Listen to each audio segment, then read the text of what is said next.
Kevin, welcome back to the Rundown Summer Edition. We're coming at you every single week. Kevin, I was looking at AutoZone's Q3 results. They have a different bit of a financial schedule.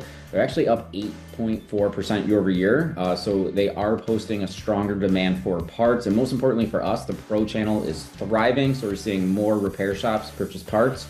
Always a great indicator going right into summer. And they're actually going to be expanding their network this year, which is really awesome to see. You got some cool ADOS information for us. What do you got? Keeping a very close eye on this. You guys know that we like to keep our ear close to legislation happening in the US. Rhode Island is currently teasing a potential law that would require technicians to be certified in ADOS technology. You know how important it is to vehicles right now. We know how important it is for technicians to get further education, but this could be the first law actually dictating it. And you know how it goes. One state does it, many other follow. So we're keeping a close eye on it. Tony, tell me about SkillsUSA.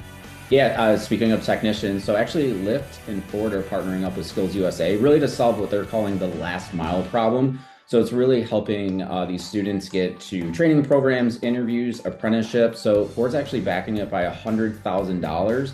And they're going to fund about 3,000 rides across 13 different cities. So really solving one of the last issues to get more people into technician training.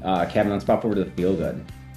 The Feel Good is short, sweet, yet very important. It is officially Automotive Service Professionals a Month, sponsored by ASE.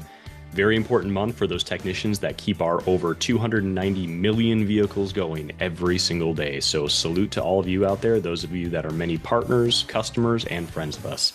Thanks everybody for joining the rundown. We'll see you next week.